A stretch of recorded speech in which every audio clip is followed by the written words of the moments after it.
네, 안녕하십니까. 8월 25일 진시황 오늘 목요일 시간 함께하게 될 유한타증권 금융센터 안구정보무점의 장시영 차장입니다. 반갑습니다. 오늘 시장 전반적으로 굉장히 좀 좋은 흐름이 이어졌던 것 같습니다.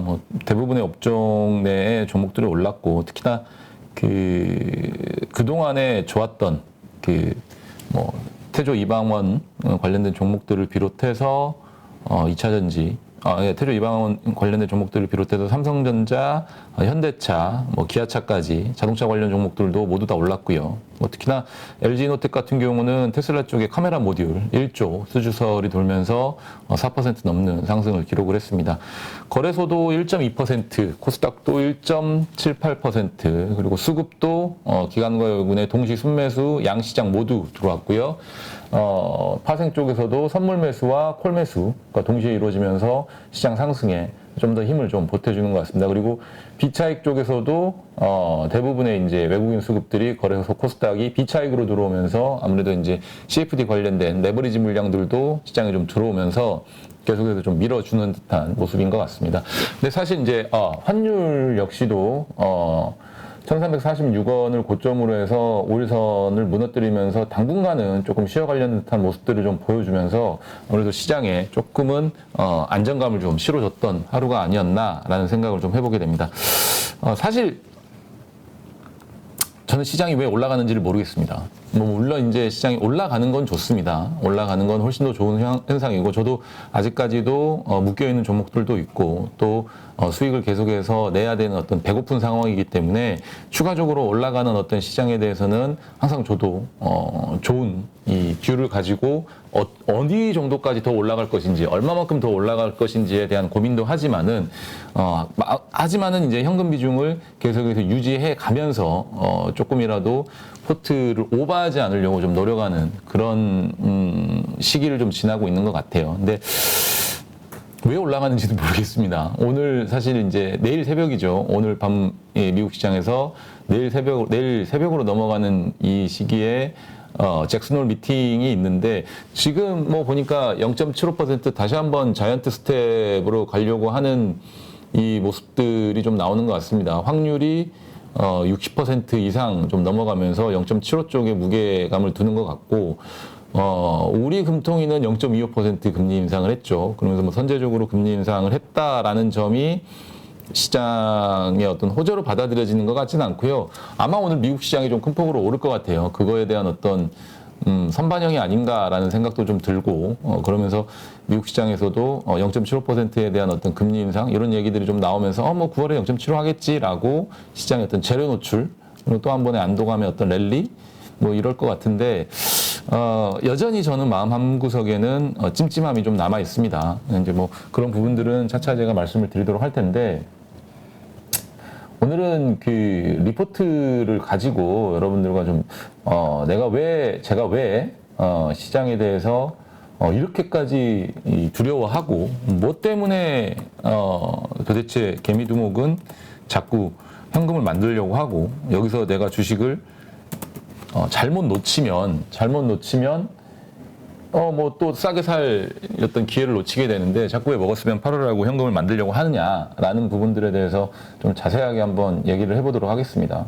제 생각도 제 생각이지만, 애널리스트들이 과거의 어떤 히스토리들을 가지고, 시장을 이제 분석하고 예측하는 이 리포트들이 좀 많거든요. 근데 보면 저도 항상 같은 생각이에요. 역사는 반복된다.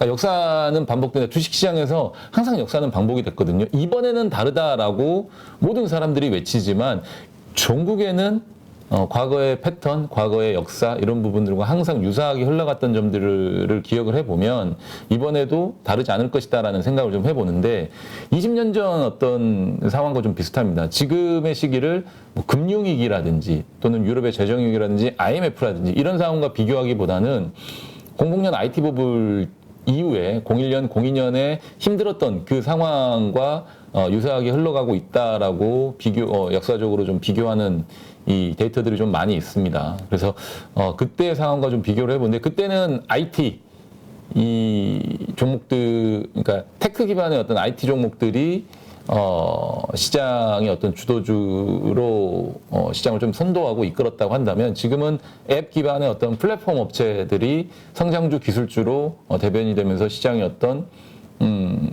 상승을 이끌고 주도를 하고 있지 않느냐라는 주도를 했지 않느냐라는 어떤 이 의견들이 좀 많이 있는 것 같아요. 그래서 보면 리포트 같이 보면서 말씀드릴게요. 이게 지금 이베스트 투자증권에서 나온 리포트인데요. 현재 유사한 20여 년 전 금융시장 환경이라는 이 리포트로 나와 있습니다. 그래서 보면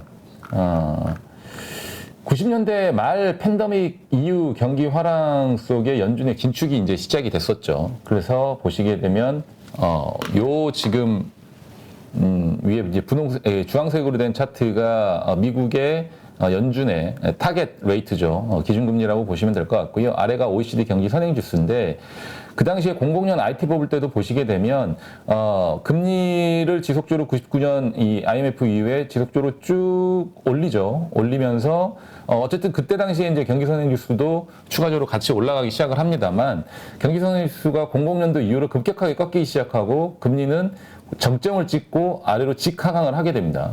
그래서 팬데믹 경기 화랑 속에 연준의 긴축이 시작됐고 두 기관 모두 사이클이 둔화 속에서 경기 긴축의 흐름이 지속됐다. 이거는 이 당시에도 사실은 연준이 긴축을 시작을 할 때 미국의 체력이라든지 미국의 경기 활동 상황이라든지 이런 부분들은 문제가 없다는 얘기를 똑같이 했어요. 앨런 그리스펀이 지금의 파월 의장과 똑같은 얘기를 했거든요. 미국의 체력은 건강하다. 고용, 임금 이런 부분들이 우리는 버틸 수 있다라는 얘기를 하면서 똑같이 금리 인상에 대한 어떤 속도 조절이 필요하다. 초반에는 그런 얘기를 하다가 빠르게 금리 인상을 시작을 했거든요. 그리고 나서 지금의 상황과 좀 비교를 해보시게 되면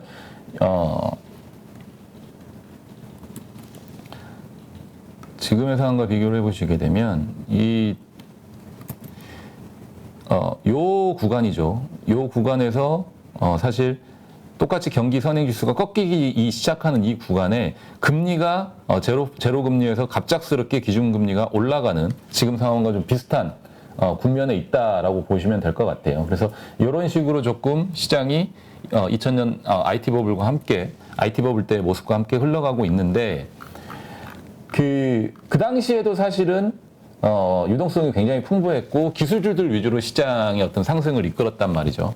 그러면 지금도 마찬가지로 팬데믹 직후에 이 막대한 유동성 공급이 있었죠. 근데 그거를 갑작스럽게 이제 긴축으로 끊어버리지 않습니까? 사실 우리는 아직도 통화량의 어떤 감소에 대한 부분들을 실질적으로 느끼지 않지만 인플레이션이 다가오면서 그 인플레이션으로 인한 의도적인 경기 침체 이런 부분들로 인해서 시장 충격이 좀 이어지면서 그게 이제 투자자들은 피부로 와닿고 있는 거고 실제 소비자들 역시도 물가가 좀 많이 오르는 부분들에 대해서 좀 피부로 와닿고 있는 그런 부분들이 똑같은 상황이다라고 보시면 될 것 같고요.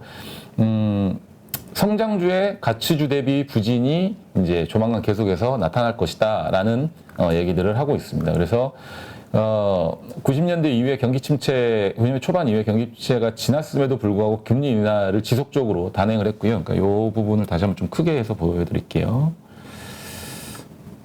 미국의 상황인데요.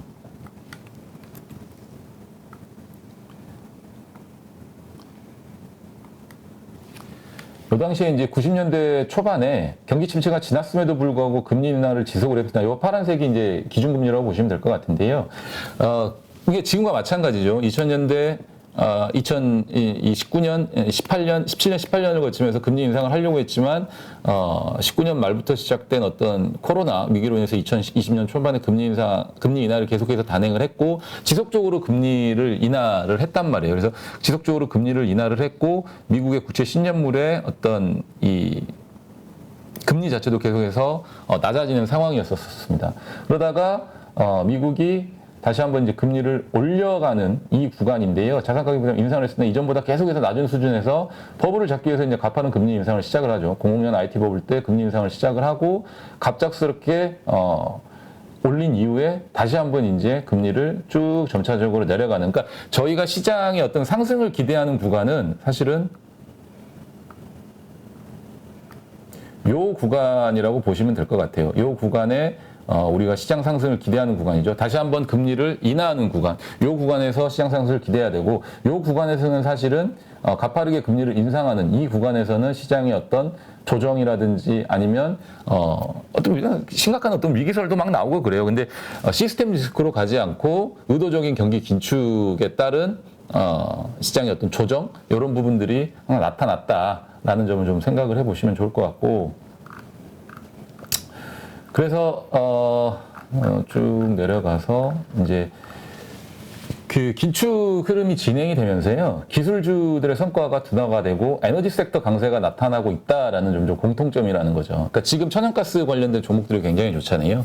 그러면 그때도 마찬가지로 2000년대 초반에도 마찬가지로 시장의 어떤 버블과 시장의 상승을 주도했던 IT주들의 어떤 하락이 나타나고, 지금 우리 시장으로 따지면은 뭐 앱 기반의 어떤 플랫폼 업체들인데 네이버라든지 카카오라든지 미국 시장에서는 아마존이라든지 구글이라든지 이런 종목들의 어떤 하락이 두드러지고, 페이스북도 마찬가지고요. 이런 종목들의 어떤 하락이 좀 두드러지고, 반대로 에너지 섹터, 천연가스 관련된 종목들 미국에서 지금 신고가 내고 있고, 우리 시장에서 마찬가지로 주도주로 좀 대변되기는 힘듭니다. 왜냐하면 우리나라는 자원 국가가 아니기 때문에, 자원 부국이 아니기 때문에 시가총액이 크질 않습니다. 에너지 관련 종목들이 대부분 판매나 유통을 하는 회사들이 많기 때문에 에너지 관련된 종목들의 시총이 그렇게 크지 않아서 시장에서 어떤 주도주의 역할은 하고 있지는 않지만, 수익률로만 따져봤었을 때는 충분히 지금 현재 우리 시장에서 두각을 나타내고 있는 업종 내 종목이라고 생각을 하시면 될 것 같은데, 2000년대 초반에도 보시면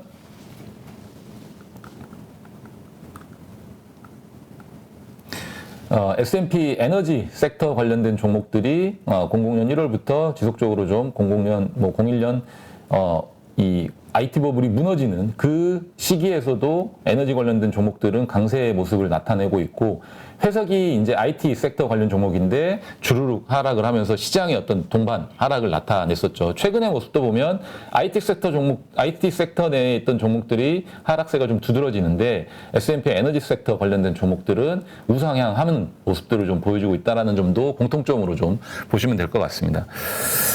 그러니까 에너지 섹터 강세는 기술 중심으로 이제 자금이 막 쏠려요.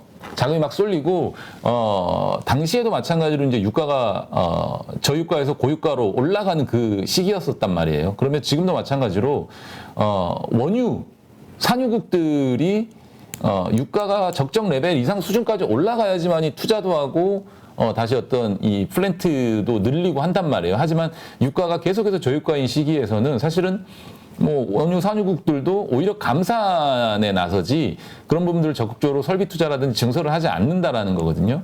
그래서 기술 중심으로 자금이 쏠리니까 설비 투자의 어떤 부진이 나타나고, 이게 에너지 부분의 어떤 수급 불일치로 이어지기 때문에 천연가스 가격도 지금 현재 마찬가지로 올라가고 있는 거, 물론 이제 러시아 우크라이나 사태도 있었겠지만 그 러시아 우크라이나의 사태를 막을 수 없을 만큼의 재고를 충분히 확보하지 못했다라는 점도 이 지금의 어떤 공급 이 부족 현상이 나타나는 거거든요. 그러니까 그 전에 예를 들면 천연가스라든지 뭐 유가라든지 이런 부분들에서 충분히 재고를 쌓아놓는다든지, 아니면 광구도 개발을 해가지고 천연가스도 계속해서 재고를 확충해놨다면 이 정도의 사태까지는 나타나진 않는데, 너무 이 가격이 낮다 보니까 적정 수준 가격의 레벨까지 가지 못하니 투자도 이루어지지 않았고, 그게 이제는 고스란히 인플레이션으로 나타나고 공급 부족 현상으로 나타난다라는 거죠.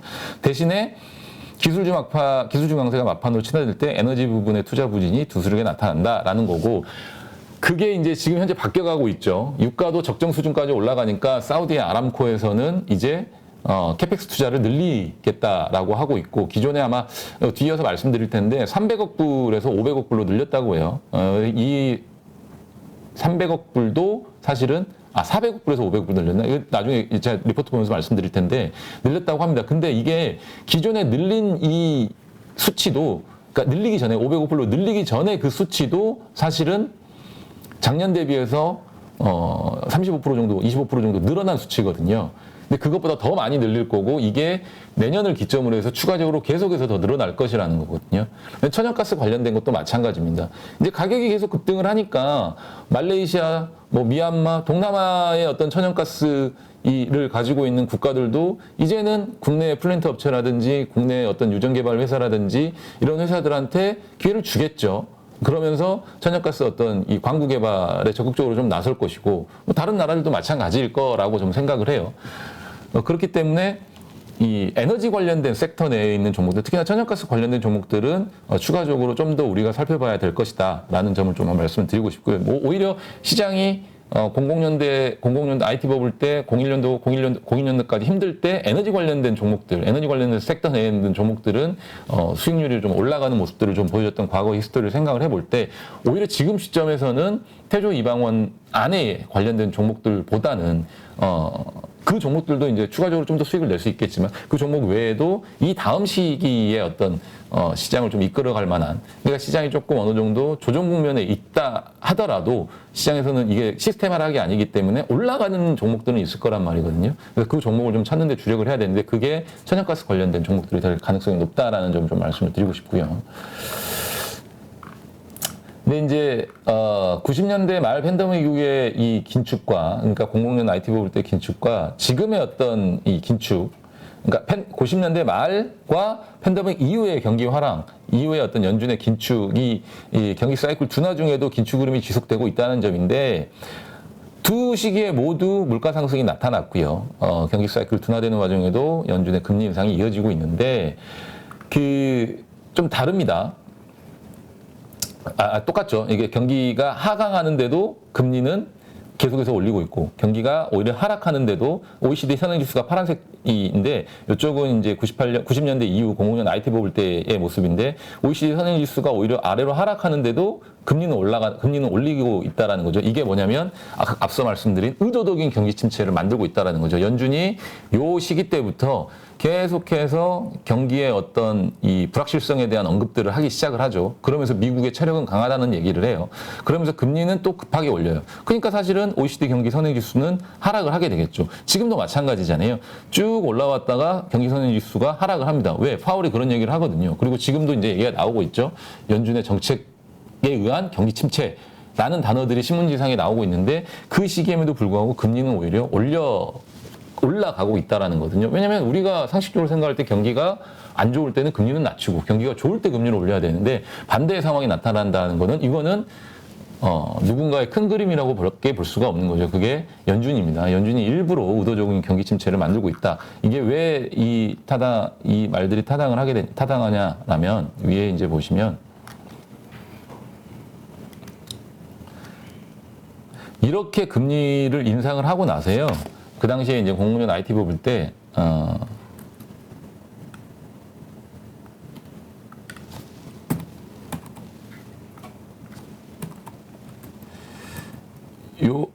죄송합니다. 잠시만요. 그러니까 요 구간에서, 금리를 급하게 올리고 난 이후에, 실은 이 구간에서 금리를 급하게 올리고 난 이후에, 금리가 어느 정도 타겟 레이트에 올라가고 난 이후에는 바로 빠르게 또 금리를 인하시켜 버리거든요. 그러니까 이런 과정들을 거칠 것이기 때문에 요거는 요렇게 낮추기 위해서 올렸다라고 표현할 수밖에 없는 상황인 거죠. 그래서 의도적인 경기 침체, 의도적인 금리 인상, 물가를 잡기 위한 어떤 연준의 큰 그림, 그리고 그 이후에 다시 한번 금리를 더 낮추기 위해서 이 통화 정책에 여유를 갖기 위해서 미리 올려놓은 것뿐이다라는 점을 생각을 해보면, 그러면 사실은 금리가 그렇게 낮아지는 시점에서 미국 시장의 한번 이 차트 흐름을 한번 볼게요. 네, 왜 이런 부분들을 계속해서 머릿속에 좀 그림을 그리고 계셔야지 시장이 막연하게 좋다고 따라가시지 않고 오히려 좋을 때 내가 어떻게 해야 되는지를 대비를 하실 수가 있거든요. 이때가 이제 IT 버블 때죠. IT 버블 때 고점을 만들고 그 이후에 고점을 만들고 난 이후에 추가적으로 하락을 합니다. 근데 저는 만약에 생각한다면 지금 우리 시장의 구간은 대략 요 정도 구간에 있다라고 생각을 해요.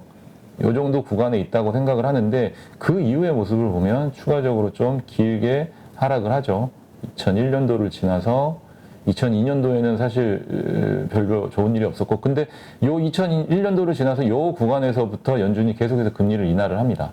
그래서 금리 인하를 해주고 실질적으로 그거를 받고 올라가기 시작한 게 2004년도부터고요. 2002년과 3년은 그대로 흘려보내고 2004년도부터 시장이 올라가기 시작하고 우리 시장이 그거를 2007년도 대세 상승으로 받아 왔거든요. 그러면 역사는 또 한 번 반복된다라는 점을 생각을 해봤었을 때 지금 금리 인상 구간에서 아직 연준의 어떤 타겟 금리 레이트까지 갈 때까지 도달할 때까지 아직도 좀 뭐 두세 달 더 남아있는 이 구간에서 굳이 우리가 주식의 어떤 비중을 늘려야 되는 상황이냐라는 점을 좀 생각을 해보면 그리고 금리를 인하하고 나서도 자. 요 구간에서 금리를 02년도까지 계속해서 인하를 합니다. 03년도까지도 인하를 해요. 그러니까 보시면 타겟 레이트가 어느 정도까지 이 정점을 찍고 난 이후에 당시에는 뭐 6.5% 뭐 7%가 좀 안 되게 금리를 인상하고 난 이후에 기준금리를 다시 2% 미만으로 쭉 내리는 데까지 걸리는 시간이 01년도부터 02, 03년도를 거쳐서 3년 동안에 걸쳐서 금리를 인하를 하거든요. 근데 시장은 앞서 보셨다시피 움직이지 않아요. 3년 동안요. 2001년도부터 00년 IT 버블이 깨지고 주가가 하락한 이후에 월봉으로 보여드릴게요. 차트가 기니까 3년 동안 2001년, 2년, 2003년 동안 주가는 거의 움직이지가 않습니다. 실질적으로 시장에서 반응을 하고 움직이기 시작한 것은 2004년도부터고요. 본격적으로 올라가기 시작한 것은 2024년도부터 올라가기 시작을 했죠. 2003년도 말 2003년도 1분기, 2분기라고 보시면 될 것 같아요. 요 시기부터 올라가기 시작했고 시장에서 본격적으로 대세 상승을 만들기 시작한 것은 2004년과 5년, 6년, 7년 이라고 보시면 될 것 같아요. 그러면 우리가 시장을 물론 요 시장에서도 보시면 이 구간에서도 충분히 먹을 건 있습니다. 2002년과 3년도에서도 충분히 올라가는 이 시장을 먹을 수는 있지만 이 구간에서는 우리가 먹을 건 없잖아요. 지금 요 마지막 만약에 남아 있다고 한다면 요 마지막 하락 구간, 요 구간이 남아있을 것으로 좀 보여지는데 굳이 이 구간에서 우리가 주식을 들고 있을 필요는 없지 않느냐. 그러니까 주식을 들고 있을 필요가 없다라는 말씀을 드린다보다는 너무 주식 비중을 많이 실어놓고 있을 필요는 없지 않느냐. 왜냐면 요때 추가적으로 자산 가격이라든지 이 모든 어떤 가격들의 하락이 있었을 때 주식시장에 싸게 주식을 살 수 있는 어떤 기회를 준다고 했었을 때는 현금이 있어야지만이 우리가 또 한 번 기회를 잡을 수 있기 때문에 굳이 이 구간 내에서 무리해서 주식을 좋다라고 쫓아갈 필요는 없지 않냐 이런 생각을 좀 해보고 있고 다만 그 구간에서도 앞서 리포트에서도 보셨다시피 에너지 관련된 섹터 내 종목들은 반대로 좋았단 말이에요. 그러니까 보시죠. 2001년도를 지나서 2002년도 이제 2001년도를 지나고 나서부터 빠지기 시작했는데 2001년도에 주가가 쭉 빠질 때도 마지막에 에너지 섹터 관련된 종목들이 좋았다는 점을 기억을 해보면 끝까지 살아서 남아 있는 그러니까 시장이 무너질 때도 마지막까지 수익을 조금이라도 내줄 수 있는 종목은 천연가스. 지금 현재로 이제 비교를 해서 말씀드리자면 천연가스 내에 있는 종목들일 수밖에 없다라는 생각이 들어서 굳이 주식을 하자. 내가 굳이 조금이라도 주식을 사보자라고 한다면 천연가스 관련된 종목을 좀 사셔야 될 것 같은데 제가 이거는 좀 잘못을 했어요. 좀 부지런하지 못했고 좀 게을렀는데 한 2주 전에 제가 천연가스 관련된 종목을 사야 된다고 하면서 말씀드렸던 게 거기서 정말 촌스럽게 여러분들께 정말 죄송하다는 말씀을 드리는데 반성합니다. 진짜 반성합니다. 삼천리 그죠? 제가 말씀드렸던 게 뭐 이렇게 올랐더라도 사야 된다 뭐 이러면서 삼천리 주식 얘기인데 이건 진짜 촌스러운 거죠. 그리고 뭐 대성홀딩스 이런 거 얘기하고 있었고 해외 주식에서 뭐 LNG라고 셰니어 에너지를 해야 된다고 하지 않나. 그다음에 뭐 블룸 에너지를 해야 된다고 하질 않나. 아니면 또 뭐 그 워렌 버핏이 샀다고 해외 주식이라도 하셔야 되면서 옥시덴탈 페트롤리움을 사야 된다고 하죠. 물론 이제 이런 종목들도 좋았죠. 미국 시장에서 계속해서 흐름이 좋고 좋았는데 국내 주식에서 진짜 제가 알짜를 놓치고 있었다라는 게 너무 억울하고 게을렀다라고밖에 생각을 못 하겠어요. 네, LX 인터내셔널하고 포스코 인터내셔널인데 제가 이 생각을 왜 못했는지 참 땅을 치고 후회를 했습니다.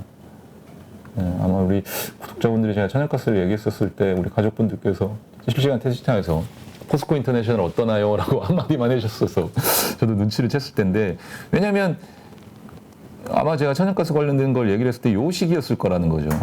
요때 2만 원에만 샀어도 이게 30%짜리거든요. 이게 올라간 게 2만 원에만 샀어도 2만 원대 초반에만 샀어도 30% 정도의 수익률을 낼 수 있는 이 달콤한 이 구간을 못 먹었다라는 거거든요. 그래서 결국 제가 언제 샀냐면 요날 샀을 때요. 8월 22일 날 포스코 인터내셔널을 8월 22일 날 아니죠. 어제 팔고 이날이죠. 8월 23일 날이네요. 죄송합니다. 8월 23일 날 샀죠. 아니구나. 22일이구나. 22일 날 제가 매수를 했습니다. 22일 날. 8월 22일 날 매수를 했고, 그 다음에 LX 인터내셔널도 마찬가지로 22일 날 매수를 해가지고 요날 팔았습니다. 24일 날 LX 인터내셔널은 어제 정리를 다 했고요. 어제 다 정리를 했고, 포스코 인터내셔널 아직 가지고 있는데, 이 포스코 인터내셔널도 리포트를 보니까 상당히 좋더라고요. 그래서 보니까 리포트 같이 보면서 또 말씀 나누겠습니다. 한때 이제 미얀마 쪽에서 미얀마가 이제 군부가 이 나라를 좀 장악을 하고 있는 나라잖아요. 그래서 광구 개발이나 이런 게 좀 안 돼가지고 포스코 인터내셔널에 대한 어떤 공매도가 굉장히 심했어요. 근데 포스코 인터내셔널 실적을 보면요.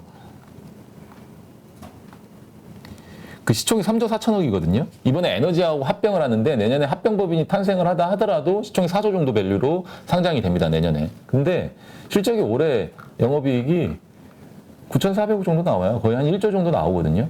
포스코 에너지하고 합병을 하면 어떤 현상이 발생하냐면 포스코 인터내셔널이 광구 탐사, 그다음에 뭐 생산, 판매 뭐 이런 걸 담당을 하게 되고요. 에너지가 저장을 해줍니다. 저장과 에너지 발전. 그러니까 뭐 태양광 발전, 풍력 발전 이런 거 발전된 관련 사업을 두 개 같이 진행을 해서 에너지 관련해 가지고 있던 어떤 통합 플랫폼을 가지게 되는 이 수직 계열화가 딱 돼 있는 그런 회사로 탈바꿈하게 됩니다. 그러면 포스코 케미칼은 2차 전지 쪽에서 양극화 물질 그리고 소재 관련돼 가지고 완전히 그냥 원 컴퍼니가 만들어지는 거고, 그룹 차원에서 이제 포스코 케미칼은 그렇게 밀어주는 거고, 포스코 인터내셔널은 에너지 쪽에서 원 컴퍼니가 만들어지면서 그룹사 차원에서 에너지는 니네가 해, 2차 전지는 이쪽에서 해, 이렇게 지금 구성이 만들어지는 것 같습니다. 그래서 포스코 케미칼의 리포트를 보면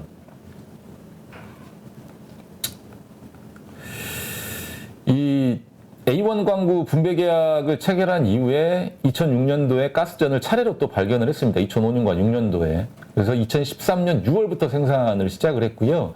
하루 평균 5억 입방비트에 달하는 판매량을 내기 시작을 했다고 합니다. 5억 입방비트의 판매량을 내기 시작을 했다고 하죠. 2014년부터요. 그리고 현재 2, 3단계 개발 중에 있고요. 이게 지금 탐사 시추를 통해 발견된 거, 이 A1과 A3 두 개의 탐사 광구인데 이게 발견된 게 6,600억 입방비트로 추정이 된다고 합니다. 양이요, 매장 양이. 그래서 그렇게 이제 말레이시아 쪽은 그렇게 하고 있고요. 또 호주 유기 천연가스 생산 및 개발 기업의 지분을 50% 인수를 했습니다. 그러면서 8,020억 입방비트의 천연가스 매장량을 또 확보를 했습니다. 연간 생산하는 천연가스가 190억 입방비트고요. 가스관을 통해서 호주 동부지역하고 LNG 에커플랜트 시장에 안정적으로 좀 판매가 되고 있다라고 합니다. 그러면 이렇게 되면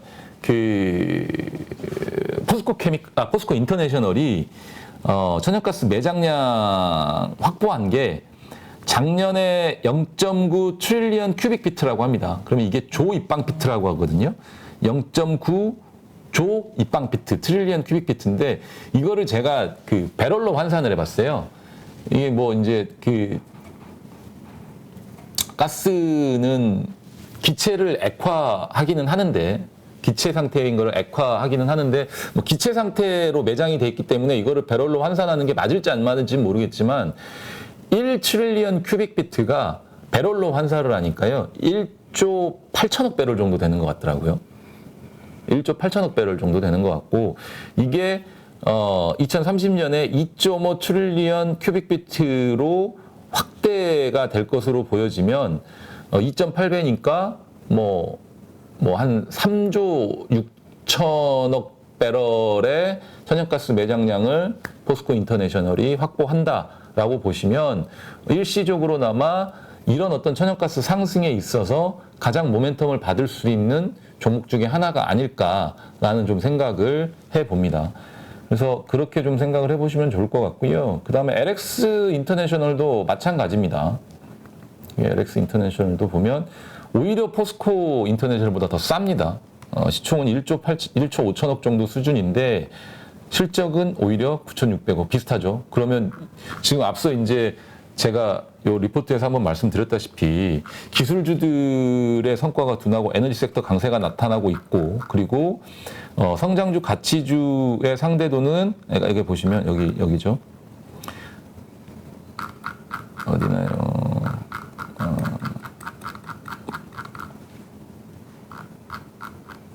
여기 있죠. 아니고 가치주들의 어떤 이 두각이 앞으로는 좀 나타날 가능성이 높다라는 건데 이게 마지막에 나와 있죠. 마지막에 보면 달러 강세인 것도 같고요.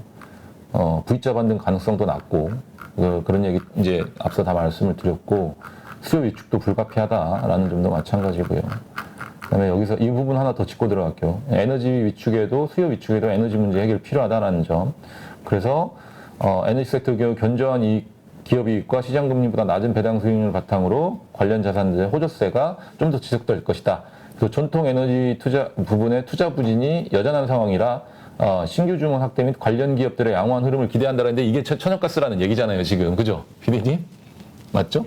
이게 전통 에너지 부분은 유가 쪽이라고 보시면 될 것 같은데 지금 신재생 에너지 부분도 두각을 나타내고 있지만 그게 현실적인 어떤 우리의 에너지 공급 부족 대란 사태를 막을 수는 없잖아요. 그러니까 태양광 에너지로 공장을 돌릴 수도 없는 상황이고 가정용 수용만 어느 정도 있을 뿐인데 그 부분들을 근본적으로 해결해 줄 수 있는 석유를 대체할 수 있는 유일한 자원이 천연가스라는 점을 좀 생각을 해보면 지금 현재 상황에서 전통 에너지 분야를 칭하는 거는 사실은 이 석유 관련된 이 에너지 이 분야라고 보시면 될 것 같고 석유를 제외한 신재생 에너지와 석유를 대체한 유일한 에너지원은 화석연료 에너지원은 천연가스라고 좀 생각을 해보면 천연가스 관련된 종목들에 대한 어떤 관심을 계속해서 가져셔야 될 것 같고 또 이러한 종목들이 보면 절대적인 어떤 저포 종목들이잖아요. 앞서 이제 실적에도 보다시피 시총 1조 5천억, 3조 4조가 안 되는 종목들인데 영업이익이 1조가 나온다 그러면 PL 밸류에이션이 2배도 안 되는 회사, 3배, 4배밖에 안 되는 회사이기 때문에 2001년 초에 미국의 경기 하락과 증시 부진이 이어지는 상황에도 안정된 실적과 절대 밸류에이션 메리트를 바탕으로 당시 롯데 칠성의 주가는 뚜렷한 상승을 기록했다. 2001년 초 롯데 칠성의 PER은 2배가 안 되는 수준이었다라는 얘기를 하죠. 그래서 보면 롯데 칠성의 주가가 보면 12개월 PER 밸류에이션이 계속해서 떨어지는 가운데 주가 자체는 계속해서 고공행진을 했던 역사적인 어떤 히스토리를 바탕으로 봤었을 때 가치주적인 어떤 성격에도 부합하는 종목이 이 천연가스 관련된 LX 인터내셔널과 포스코 인터내셔널이다라는 점을 좀 말씀을 드리고 싶어서 LX 인터내셔널은 최근에 또 뭐 이렇게 동호회 쪽이나 이런 데서도 좀 문자도 좀 많이 보내고 그러는가 봐요. 차트가 좀 가파르게 섰다 보니까. 그리고 기술적으로 보더라도요. 포스코 인터내셔널은 이 전고점을 뚫었지 않습니까, 지금? 이 부분을 뚫었습니다. 이전 고점을 뚫었는데 LX 인터내셔널이 좀 더 최근에 좀 가파르게 올라가는 이유는 이 고점을 좀 뚫으러 가는 모양새죠. 그래서 이 고점을 뚫고 나서는 포스코 인터내셔널과 비슷한 주가 흐름을 좀 기록을 하면서 개인적으로 저는 이 두 회사가 만약에 9월, 10월 달, 그러니까 천연가스 가격은 10월 달에 제일 많이 올라요. 이제 겨울 시즌이 다가오기 때문에 9월, 10월 달에 많이 오르는데 그때까지 만약에 치달린다고 했었을 때는 전고점을 트라이 할 수도 있다고 봅니다. LX 인터내셔널도 마찬가지고, 그러니까 신고가죠. 역사적 신고가를 한 번쯤은 요 신고가 내는 요 가격을 한 번쯤은 트라이 해볼 것이다 라고 좀 생각을 해보고 있고요. 포스코 인터내셔널도 마찬가지로 지금 이제 28,500원은 조만간 뚫고 올라갈 것으로 보여지고 있고요. 2011년도에 어떤 그 미얀마 가스전 기대감 이런 때 상황 의 어떤 주가 수준인 46,000원, 47,000원 여기를 한번 뚫으려고 10월, 11월 달에 한번 트라이를 할 것 같다라는 생각이 들어서 지금 사실 너무 급하게 저는 사실은 좀 급하게 좀 쫓아서 샀어요. 쫓아서 샀는데 어찌됐든 간에 차트가 좀 오르면서 좀 모양을 만들었는데 여러분들 같은 경우는 저보다 싸게 사실 수도 있을 것 같아요. 전 좀 단기적으로 한번 먹고 빠져나오려고 그랬는데 LX 인터내셔널은 빠져나왔고 포스코 인터내셔널은 아직은 수익률이 조금 낮아서 좀 그냥 뭐 보고 있는데요. 한 주당 한 1,000원? 뭐 이렇게 좀 수익이 난 것 같은데 여러분들 같은 경우는 만약에 이게 조금이라도 좀 이렇게 눌림목 구간을 준다든가 요 5일선과 20일선의 이격이 좁혀지는 26,000원 정도 26,000원 후반, 중초반 요 정도 가격대가 온다고 했었을 땐 한번 매수를 하셔가지고 하반기에 두각을 나타낼 수 있는 종목 중에 하나라고 생각이 드니까요. 한번 좀 관심을 가지고 지켜보셨으면 좋겠습니다. 그래서 그렇게 좀 이 종목의 이제 범위를 좀 줄이셔야 되고요. 너무 좋다라고 올랐던 종목들 있잖아요. 그러니까 태조 이방원 같은 종목들은 이제는 슬슬 차익 실현을 해야 되는 시기가 아닌가라는 생각이 들어요. 그쪽이 앞서 이제 제가 말씀드린 시황관하고 비교를 해서 말씀을 들어보면 마지막으로 시장의 어떤 상승의 어떤 마지막이라고 표현하기는 좀 그렇죠. 근데 00년 IT 버블과 비교를 했었을 때 01년도 하락의 끄트머리에 있는 마지막 상승 있잖아요. 그 상승을 태조 이방원 이 종목들이 이끌었다라고 보면 사실 주식이 대세 하락으로 이어질 때, 그러니까 우리 시장으로 보고 좀 판단을 해보면 01년도에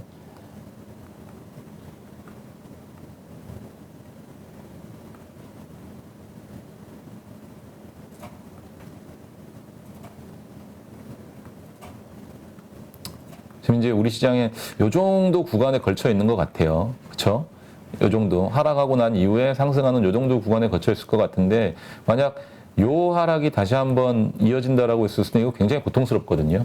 이게 얼마 안 되는 것 같지만 00년 뭐 한 8월 9월부터 2001년도를 넘어가서 그죠? 딱 하반기 때부터죠. 2001년도를 넘어가서 야 언제까지 진행되나요? 마지막 하락까지 해가지고 거의 내년 한 해 내내를 고통스럽게 만듭니다. 물론 이제 여기도 박스권이기 때문에 위아래 상하 매매는 충분히 가능하죠. 매매는 가능하고 하방은 추가적으로 더 빠지지 않고 하방은 이게 잡아두는 모습들로 좀 보여지잖아요. 그래서 박스권 매매가 진행되고 나서 우리나라 같은 경우에는 좀 달랐죠. 2002년도에 이제 월드컵이 있으면서 마지막으로 좀 한번 살려줬고 살려주는 모습이었기 때문에 여기 차트는 너무 똑같다고 보시면 되진 않을 것 같고 요 구간의 모습이 역사적으로 좀 스토리가 반복이 될 가능성이 있기 때문에 굳이 이 구간에 이것저것 주식 비중을 다 늘려놓고 때려 박아 놓을 필요는 없지 않겠느냐. 그러면 되는 종목들만 이 구간에서도 수익을 내보자. 그 첫 번째가 사실은 이 관련된 종목, 가스 관련된 종목이다라는 점을 말씀을 드리고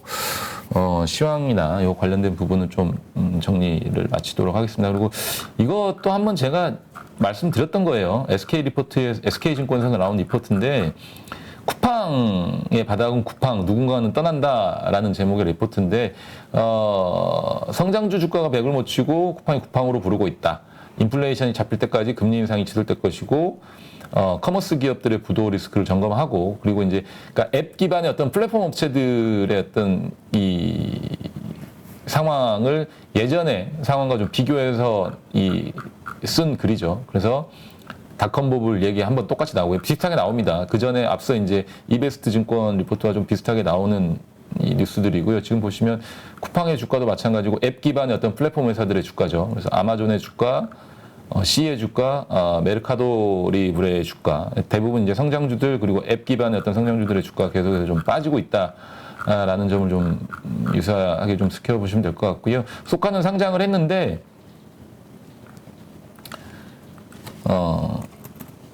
시장에서 좀 기대만큼 그렇게 썩 좋게 올라가고 있지는 않죠. 밸류에이션도 뭐 한때 4조, 5조까지 갔었는데 지금 8,900억밖에 안 되니까 시가총액이. 그렇다고 하면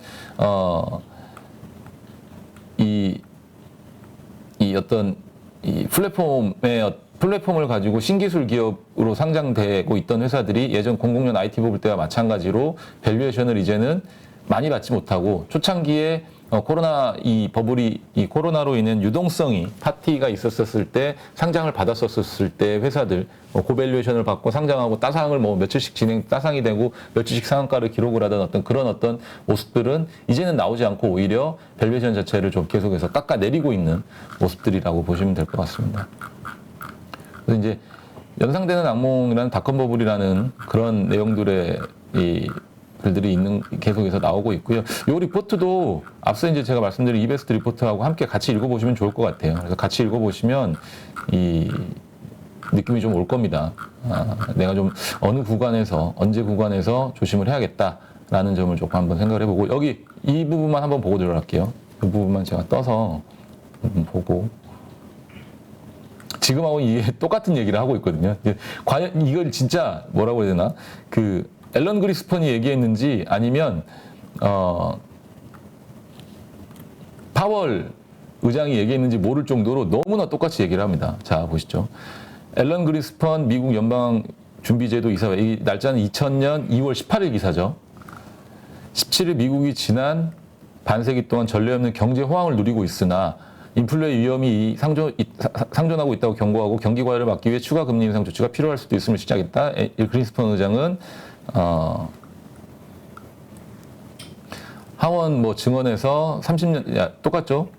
자 급속기 성장, 실업률이 4% 수준으로 지금도 실업률 최저로 떨어졌죠. 경제 성장률도 4% 수준 이하로 떨어지는 지속될 수 없을 거라고 전망하고 노동시장의 경제로 임금을 요구하기 전에 갑작스러운 인플레이 촉구할 가능성이 우려해서 인플레가 대체로 억제되고 있지만 압력이 축소되고 있는 위험성을 보인다. 그래서 뭐 6월부터 최근까지 4차례 연방기금리를 0.5% 인상했고 1%포인트 금리 인상으로 경기가 둔화되고 있다는 증거는 거의 나타나지 않고 있다고 지적했다. 이게 처음에 이제 미국이 금리 인상을 했었을 때 했던 얘기거든요. 그래서 뭐 공개시장위원회는 앞으로 실질금리가 수요 정도로 점점 상승했는지를 지켜봐야 할 것이며 통화의 소요와 공급이 일치하는 일이 시급해졌다라고 말했다. 그러면서 5번째 금리를 인상할 것이며 5월에도 금리를 또 한 차례 올릴 것일 가능성이 농후하다고 전했다. 지금의 기사와 다를 게 하나도 없습니다. 내용을 읽어보면 지금과 너무 똑같은 기사 내용이거든요. 그러니까 뭐 제가 봤을 때는 역사는 반복된다라는 내용이 이 사실은 우리가 연준이라든지 미국의 어떤 통화 정책 이런 부분들에 의해서 시장이 어떤 큰 폭으로 좀 움직이고 이 시장의 방향이 결정이 되는 경우가 많잖아요. 특히나 이런 시기에서는 그러니까 뭔가 위기 상황에서는 미국이 금리를 인하하고 시장 유동성을 공급하고 그 위기 상황이 지나고 나서 버블이 오면 미국이 긴축을 만들고 경기 침체를 만들고 금리를 인상을 하고 그런 이 일련의 과정들로 인해서 시장이 움직인단 말이에요. 그러면 과거에 이런 어떤 행태들, 이런 어떤 이 학습 스터디의 어떤 경험을 가지고 똑같은 상황으로 진행될 가능성이 높기 때문에 그때의 상황과 비교를 하는 거는 뭐 제가 봤을 때는 말도 안 되는 소리, 그러니까 넌센스는 아니거든요. 그렇기 때문에 충분히 같이 고민을 해보시고 생각을 해보시면 내가 어떤 포지션을 취해야 되는지, 어떤 상황을 가지고 시장에 임해야 되는지에 대한 확신이 좀 서실 것이라고 좀 생각이 듭니다. 그리고 가스 관련주도 가스 관련주인데 최근에 제가 이게 건설주들에 대해서 생각을 많이 안 하고 있다가요.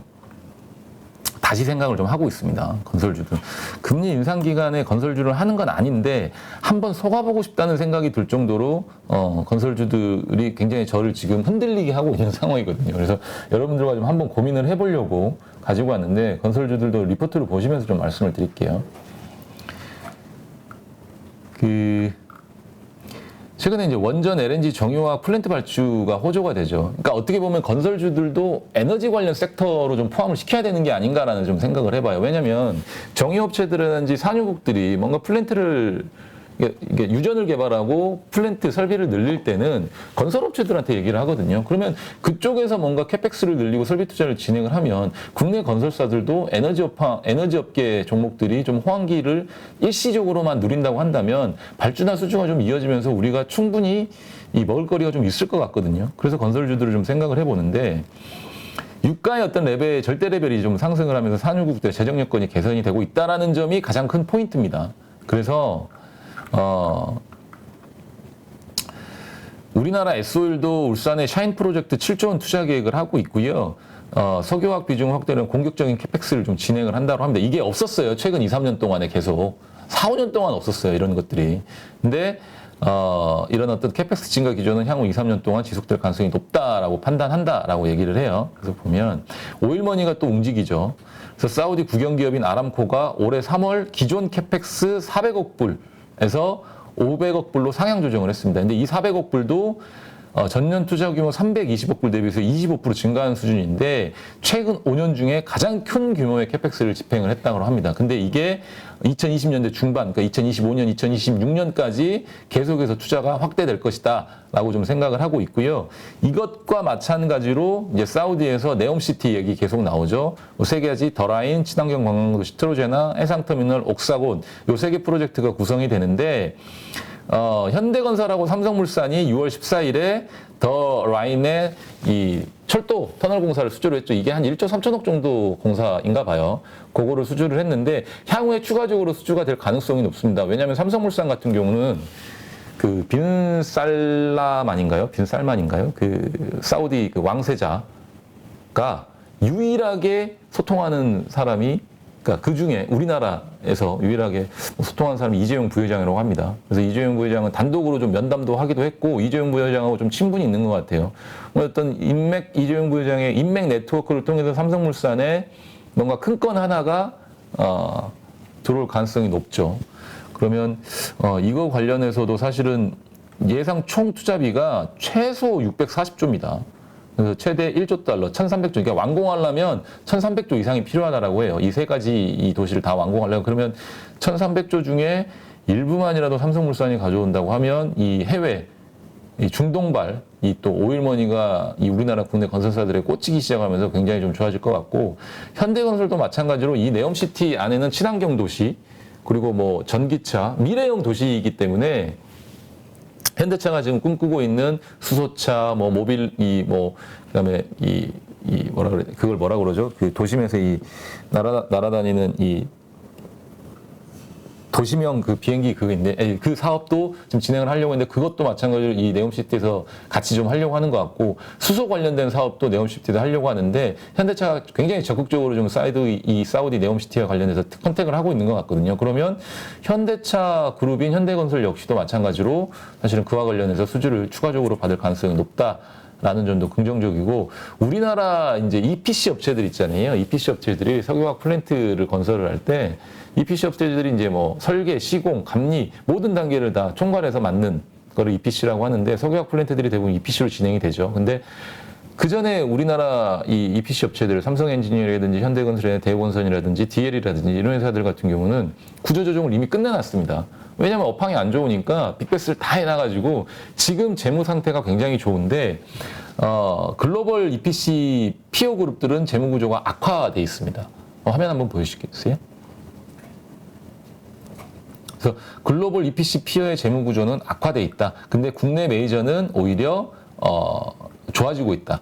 라는 점을 좀 생각을 해보면 삼성 엔지니어링 같은 회사들, EPC에 좀 특화되어 있는 회사죠. EPC, 이 플랜트 사업에 특화되어 있는 회사들, 이런 회사들 같은 경우는 추후에 발주라든지 수주가 이어졌었을 때 가장 먼저 혜택을 받을 수 있는 종목이다라고 보시면 될 것 같습니다. 그래서 사우디 아람코 자국 EPC 육성 프로젝트에 조인트 벤처 총 6개 조인트 벤처 중에 국내 삼성엔지니어링과 현대건설이 선정이 됐고요. 삼성엔지니어링 같은 경우는 수주 잔고가 계속 늘어나고 있습니다. EPC 관련해서 조금씩 늘어나고 있어서 내년부터 시작되는 어떤 이 중동발 수주, 발주 또는 연말부터 시작되는 중동발 발주나 수주에서 굉장히 조금 두각을 나타낼 가능성이 높다라는 점을 생각을 해보면 삼성엔지니어링, 현대건설 같은 경우는 지금부터라도 좀 살펴보셔야 될 것 같고 대우건설 같은 경우는 나이지리아 LNG 트레인 7 프로젝트를 5조 원에 수주를 했습니다. 2020년 초에 했는데 이제는 동남아 지역에서 내년부터 추가 발주가 가능할 것으로 좀 보여지니까 대우건설도 LNG 쪽 관련해가지고 추가적인 수주를 좀 기대를 해본다면 관심 있게 좀 지켜봐야 될 시기가 아닌가라는 좀 생각을 해봅니다. 그래서 건설주들도 이렇게 한번 생각을 해보시고 좀 지켜보시면 좋을 것 같아요. 그래서 그렇게 보시면 될 것 같고 저는 지금 이제 멘탈 관리를 좀 해야 되는 시기인 것 같아요. 왜냐면 주식을 다 팔아놓고 지금 이제 가지고 있는 주식은 앞서 말씀드린 포스코 인터내셔널밖에 없습니다. LX 인터내셔널과 반반 나눠서 좀 가지고 있는 현금의 한 40% 정도, 30, 40% 정도를 진입을 했다가 LX 인터내셔널 매도가 됐고 포스코 인터내셔널만 들고 있는데 시장이 올라도 너무 오르니까 저 역시도 사람인지라 그리고 여러분들 앞에서 앞장서서 뭔가 얘기를 하는 개미 두목인지라 저도 개미입니다. 심리 싸움을 계속해서 하고 있지만 저도 말릴 때는 있어요. 왜 앞서 포스코 인터내셔널, LX 인터내셔널도 올라갈 때 쫓아 사잖아요, 저도. 그렇죠? 그렇기 때문에 저도 여러분과 똑같은 사람이고 개미 투자자인데 사실 계속해서 꾹꾹 허벅지 눌러가면서 참고 있습니다, 저는요. 그래서 한 종목 이상, 한두 종목 이상 안 하려고 하고 있고 정확하게 눈에 보인다라고 했었을 때 진입하고 아니다고 했을 때 바로 손절하고 털고 나오니까요. 여러분들도 뭐 저를 굳이 따라해 보시라고 말씀드리는 건 아니지만 지금 시장에서는 너무 좋은 것에만 혹하셔가지고 그 좋은 것에 홀려서 쫓아가지 마시고요. 좋은 것 다음에 올 것들. 좋은 거 다음에 오는 게 뭐겠습니까? 나쁜 거 오잖아요. 오르면 빠지니까 그 빠지는 게 언제 빠질지에 대한 고민도 좀 해보시고 내가 그러면 지금 이 정도 먹었으면 만족을 해야 되시는 구간인 것 같아요. 태조 이방원 관련된 종목을 좀 갖고 있다고 하시면 이 정도 먹었으면 좀 만족하고 이제 좀 매도하고 나도 현금 좀 가지고 있다가 시장을 좀 먼 발치에서 바라보시면 앞서 제가 말씀드린 가스 관련 종목들도 좀 보일 것이고 건설주 관련된 종목들도 좀 보일 것이기 때문에 그렇게 조금 여유를 가지시고 9월, 10월을 좀 보내보시는 건 어떨까라는 좀 생각을 해봅니다. 왜냐하면 11월 중간선거까지는 미국의 중간선거까지는 큰 변고는 없을 것 같아요. 큰 폭의 하락이나 큰 변고는 없지만 시장이 추가적으로 막 이 모멘텀을 가지고 쭉쭉쭉쭉쭉 올라갈 만한 그런 상황도 아니거든요. 그럴 여건도 아니다 보면 주식 들고 있으면 피곤하고 스트레스만 받습니다. 많이 들고 있으면. 그러니까 올라간 것들 좀 정리해내서 현금 가지고 계시면서 11월 이후에 내가 뭔가 좀 포스트를 다시 한번 재정비할 수 있게끔 현금을 좀 마련을 해보시면 좋을 것 같다라는 생각을 좀 해봅니다.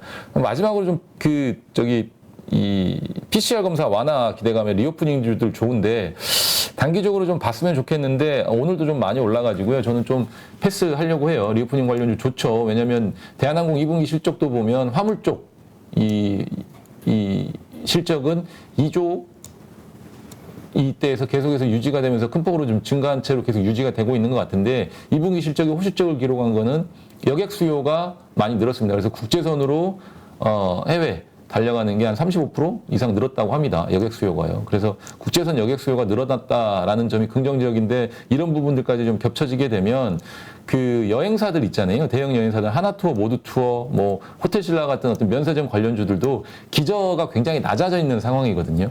그래서 조금만 상황이 좋아져서 실적이 턴어라운드 한다 그러면 주가 상승은 큰 폭으로 올라갈 수 있습니다. 주가 상승이 큰 폭으로 이루어질 수 있기 때문에 관심 가져볼 필요는 있을 것 같은데 모르겠습니다. 이게 될지 안 될지도 모르는 거고 사실 지금 경기가 안 좋은 상황에서 물론 이제 대한항공도 3천억이 넘는 연간 3천억 월에 3천억 원이 넘는 유류세를 이 여객 수요가 감당을 하면서 좀 호실적을 냈었는데 유가도 계속해서 좀 90불대에서 좀 머무르고 있고 추가적으로 하락하지 않고 뭐 사우디도 감산한다고 하니까 추가적으로 하락하지 않고 머물러 있고 환율에 대한 부담 이런 부분들 때문에 이 경기 위축에 대해서 소비자들이 과연 뭐 여행을 적극적으로 어마어마하게 많이 가면서 여행사들의 이 실적을 팍팍팍 올려줄지는 사실 의문이기는 하기 때문에 적극적으로 조금 바라보기엔 좀 무리가 있지 않을까 싶기는 하고요. 만약에 여행사를 진짜 사고 싶다고 한다면 그리고 이 리오프닝 관련된 이 종목을 좀 사보자고 한다면 저는 대한항공을 일단 탑픽으로 좀 보고 있습니다. 대한항공을 최우선 탑픽으로 보고 있고 저가 항공사들은 전 잘 모르겠어요. 레버리지는 큰데 그만큼 빠졌었을 때 고통도 크기 때문에 대한항공은 좀 장기적으로 끌고 갈 수 있는 어떤 매력이 있지만 저가 항공사들은 조금 불안하다라는 점 때문에 저가 항공사에 대한 어떤 수익률에 대한 어떤 그런 매력 때문에 추천하기는 말씀드리긴 좀 어려울 것 같고요. 여행사들을 본다면 저는 참 좋은 여행을 좀 보고 싶어요. 자, 하나투어 한번 볼게요. 하나투어 실적을 보면요. 지금 자본 총계가 계속해서 줄고 있습니다. 보시면 자본 총계가 2019년도에 2,100억이었다가 2020년도에 1,200억으로 확 줄죠. 그리고 2021년에는 578억입니다. 올해는 556억이에요. 이거 제가 봤을 때는 1,000억대 영업이익 적자 한 2번만 더 기록하잖아요. 올해 만약에 1,000억대 영업이익 적자 기록하고 또 몇 번 더 적자 기록하면 이거 자본 잠식이거든요. 그래서 조금은 굳이 불안하게 이 자본 총계가 얼마 남지 않아서 자본 잠식에 빠질 수도 있는 혹시라도 실적이 안 나서 적자가 지속적으로 좀 큰 폭으로 나면서 혹시라도 빠질 수도 있는 종목을 굳이 살 필요가 있겠느냐. 하나의 어떤 모멘텀만 보여주고 살 필요가 있겠느냐. 그런데도 내가 그런 모멘텀 때문에 좀 사고 싶다 그러면 참 좋은 여행은 좋습니다. 참 좋은 여행은 자본 총계가 안 줄어요. 그죠? 인건비라든지 이런 부분들이 큰 회사들 비해서 작기 때문에 참전여행 보시면 자본총계 967억, 944억, 902억 얘네는 5년, 10년 동안 더 일할 수 있다라는 거거든요. 자본 잠식 없이. 그래서 만약에 내가 여행주를 사겠다라고 하면 참전여행은 온라인 영업도 좀 활발하게 좀 꾸준하게 잘 하고 있는 것 같고 뭔가 좀 적극적으로 시장에서 조금 판로를 좀 개척하려고 하는 것 같아요. 너무 이 크게 장사를 하는 회사들보다는 조그맣게 영업 이익 레버리지를 키울 수 있는 그리고 자본 잠식이라든지 이런 부분들에 대해서 좀 리스크가 없는 여행사 중소형 여행사를 좀 고른다고 한다면 참전여행 정도는 좀 오른 거에 대해 오를 수 있다라는 어떤 확신을 가지고 좀 매수하기보다는 망할 회사인 것 같지는 않다라는 점으로 좀 접근을 해보셔도 좋을 것 같아요. 그래서 뭐 200일선 정도까지 올라간다 한다면 여기서 한 20% 정도 내외의 수익률을 노릴 수 있잖아요. 그래서 참전여행 정도 정도는 관심 있게 좀 보실 분들은 이 리오프닝 관련 주주에 관심이 있어서 보실 분들은 좀 생각을 해보셔도 좋을 것 같다. 카지노 쪽을 보신다고 하면 롯데관광개발밖에 없죠. 최근에 이제 가장 크게 카지노 쪽 관련된 사업을 영위를 하고 있으니까 전킷이라든지 이런 쪽으로 특화되어 있는 이 롯데관광개발의 제주도 카지노 아직 영업이 개시가 됐지만 뭔가 빛을 보지는 못했지만 리오프닝으로 이 인바운드 수요가 좀 늘어난다고 했었을 때 제주도 카지노 특히나 뭐 홍콩 중국 쪽의 어떤 그 뭐 정부 뭐 이렇게 규제 뭐 이런 것 때문에 홍콩 이 카지노의 큰 손들이 우리나라 제주도로 좀 온다고 합니다. 그래서 그렇게 좀 생각을 해보시고 롯데관광개발도 카지노 쪽으로 좀 생각을 해보시면 좋을 것 같습니다.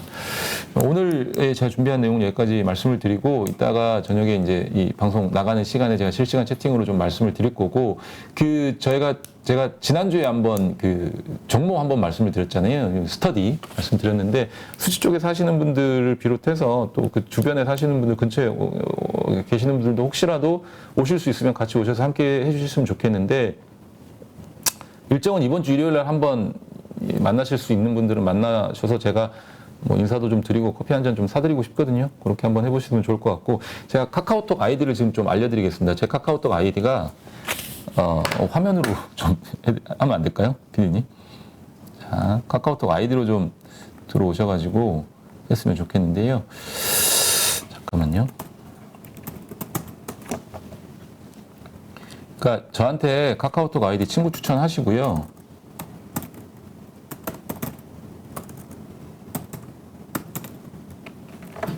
예, 이거 뉴로망스 8 하나거든요. 예, 제 카카오톡 아이디가. 그래서 이 아이디로 검색을 하셔가지고요. 그 저한테 카카오톡 친구 추천을 하시고 저한테 인사를 해주세요. 815 가족입니다라고 인사해 주시면 제가 단체방을 만들어가지고 금요일, 토요일 날 일정을 잡고 스케줄을 잡아서 장소 공지를 하고 오시겠다는 분들한테는 제가 커피 대접해드리고 이게 만약에 활발하게 좀 잘 진행이 되면 뭐 외부 뭐 계시는 분들도 초청하고 또 뭐 제가 또 자료도 준비하고 따로 같이 스터디하면서 공부하는 좋은 이 시간으로 좀 만들었으면 하는 바람입니다. 그래서 그렇게 한번 생각을 해보셨으면 좋을 것 같아요. 그래서 오늘 이따 실시간 채팅하면서 같이 말씀 나누기도록 하시죠. 예, 그러면 이따 뵙겠습니다. 감사합니다. 약 4억을 투자해서 한 1억 정도 수익이 나고 주식 선물로 해서 한 1억 정도 수익이 난 계좌입니다. 그래서 저 20년 노하우를 벤치마킹 하는 것이 고수익 가는 길이라 저는 생각하고 있습니다. 네, 이번에 815 캠퍼스에서 정말 특별한 교육 프로그램을 준비했습니다. 많은 분들이 고민하시죠. 어디에서 사야 되는지, 그리고 얼마에 팔아야 되는지 이것을 몰라서 참 많은 돈을 잃는 경우들이 있습니다. 그리고 좋다고 생각해서 샀는데 결국 그 자리가 물리는 경우도 있고요. 그래서 우리 영상에서도 여러 번 소개해드렸던 공매도의 고수시죠. 물론 공매도뿐만이 아니라 일반 매수와 관련된 투자자로서도 상당한 수익을 얻고 계시는 분인데요. 그래서 이번에 김영옥 저자님과 함께 우리 많은 개인 투자자들이 실력을 높이고 어떤 시장 환경에서도 돈을 벌 수 있는 전천후 투자자가 될 수 있는 그러한 기회를 준비했습니다. 안녕하세요, 대표님. 네, 안녕하세요. 잠깐 말씀드렸지만 시장이 상승을 하든 그 다음에 하락을 하든 어느 쪽으로든 돈을 벌 수 있는 기술, 기법이라는 거. 네, 이거가 상당히 우리 개인 투자자들에게는 매력적인 포인트가 아닐까 생각이 돼서 이번에 정말 삼고초려해서 모셨는데요. 최근에 성적이 어떠신지 여쭤봐도 될까요? 저는 전업 투자자이기 때문에 그냥 월 단위로 손실 난 달이 거의 없다시피 합니다. 그래서 꾸준하게 수익을 내고 있습니다. 최근에 제가 공매도에 대해서 주간 동화하고 대담을 했는데 거기에 그 계좌 인증을 하라 해서 제가 계좌 인증을 한 계좌가 2개가 있습니다. 그것을 자료로 첨부하겠습니다. 자, 이게 계좌 보면 하나는 CFD 계좌 약 4억을 투자해서 한 1억 정도 수익이 나고 주식 선물로 해서 한 1억 정도 수익이 난 계좌입니다. 아, 네. 그럼 2월 달에만 2억 정도의 수익을 올리셨다. 예, 대표적으로 이제 공매도 자리를 잘 잡으면은 그렇게 수익이 난다는 것을 제가 보여준 거죠. 그래서 정말 시장이 떨어지거나 혹은 상승하거나 양쪽에서 이제 돈을 벌 수 있는 그런 기법을 가지고 계시기 때문에 상당히 특별하다. 저도 그렇게 생각이 되는데요. 공매도와 일반적인 우리 주식 투자 이 양쪽을 다 같이 하는 투자를 하고 계시는 건가요? 지금 현재도? 예, 저는 지금 매수와 매도, 공매도를 다 반반 정도 합니다. 손흥민 축구 선수가 축구를 잘하는 이유가 왼발, 오른발 사용하기 때문에 축구를 잘합니다. 제가 좀 주식의 차트를 잘 보는 이유도 공매도를 오래 했기 때문에 매도 자리가 정확하게 보입니다. 왜냐하면 저는 매도 포지션을 하기 때문에. 반대로 또 매수 자리도 잘 보입니다. 결국 공매도와 매수는 제가 다음에 기회가 되면 설명하겠지만은 밀접한 연관이 있습니다. 그래서 일반 투자자들도 쉽게 배우면은 성률이 한 90% 정도 나올 수 있도록 교육을 할 수 있습니다. 공매도를 활용해서 오히려 사야 되는 자리들을 알 수 있는 거잖아요. 네, 맞습니다. 이러한 것과 관련된 기법들은 어떤 것들이 있나요? 간단하게 4가지 기법을 저도 실제 매매를 해서 이제 검증한 기법인데 강남 나이트 기법이라고 우리 땅은 강남이 최고 좋잖아요. 차트상에서도 그런 강남 자리가 성률이 한 80%, 90% 나오는 자리가 있고 신고가 자리. 네. 또 하나는 급락에서 턴, 그 다음에 윗꼬리 거래 극강 기법이라고 4가지 기법을 통해서 매수로서는 충분히 개인들이 수익을 낼 수 있습니다. 또 공매도 자리는 2군데, 저점에서 공매도 자리, 고점에서 공매도 자리 2군데만 배우더라도 충분히 개인들도 적용해서 수익을 낼 수가 있습니다. 네. 네. 그런데 많은 분들이 또 오해하실 수 있는 게 공매도에 대해서는 워낙 이미지가 안 좋기 때문에 그러니까 개인 투자자들이 희생을 그 외국인과 기관의 어떤 불공정한 공매도로 인해서 희생을 받는다라고 생각을 하는 피해의식을 가지고 있는 분들도 있거든요. 그러나 이 공매도에 대해서 명확하게 이해를 하고 있다면 공매도를 쳐서 돈을 버는 것도 가능하지만 공매도 치는 자리를 피할 수 있는 안목이 생길 수도 있는 거겠죠? 제가 이제 공매도를 안 하더라도 공매도 치는 자리를 알기만 하더라도 개인들이 매수를 실수 안 하기 때문에 계좌의 수익에 큰 도움이 됩니다. 네. 모든 주식 거래를 코스피 300, 그다음에 코스닥 200, 소위 우량주 중심으로만 한다라고 말씀하셨거든요. 거기에는 뭐 어떤 특별한 이유가 있을까요? 예, 제가 이제 20년 동안 전업 투자하면서 개별 종목, 이제 테마주와 잡주들을 매매하다 보니까 럭비공처럼 어떻게 튈지를 예측을 할 수가 없습니다. 그래서 운에 맡기는 매매를 많이 했다는 거죠. 네. 그래서 우리가 개인 투자자들이 그런 매매를 많이 해서 어떤 경우는 수익 났다가 손실 났다가 그 결과를 알 수가 없기 때문에 손실이 많이 납니다. 따라서 무랑주 위주로 하다 보면은 예측이 가능합니다. 네. 이 차트상에서 상승 차트가 보이고 하락 차트가 보인다는 거죠. 그래서 코스피 300, 코스닥 200, 즉 500 종목 이내에서만 주로 매매를 하기도 하고 교본에 교육할 예정입니다. 수강생들이 등록을 하게 되면 VOD 강의를 들으면서 그 다음에 월 2회 우리 저자님과 실시간 소통을 하면서 배워나가게 되는데 그 기간 몇 개월 정도 배우면은 우리가 그래도 이 교육 과정을 마무리하게 될까요? 저랑 단기 교육을 받고 저 매매하는 거와 여러분들 매매했던 교육생들 같이 피드백을 받아야만 실력이 좋아지고 결과가 좋게 나온다 봅니다. 그래서 한 12개월 정도 교육을 마치면은 회원들의 한 90% 정도가 수익을 날 수 있도록 그런 교육생을 제가 만들고 싶습니다. 이 영상을 통해서 우리 8.15 캠퍼스에서 진행하는 김용옥 저자님의 투자 기법을 배우려고 관심을 가지신 분들, 이런 분들에게 마지막으로 한 말씀 하신다면 어떤 말씀이 있을까요? 자, 주식을 어렵게 배우려고 하지 마시고 고수의 기법을 벤처마킹하는 것이 시간과 경제적으로 전략이 됩니다. 그래서 저 20년 노하우를 벤치마킹하는 것이 고수익 가는 길이라 저는 생각하고 있습니다.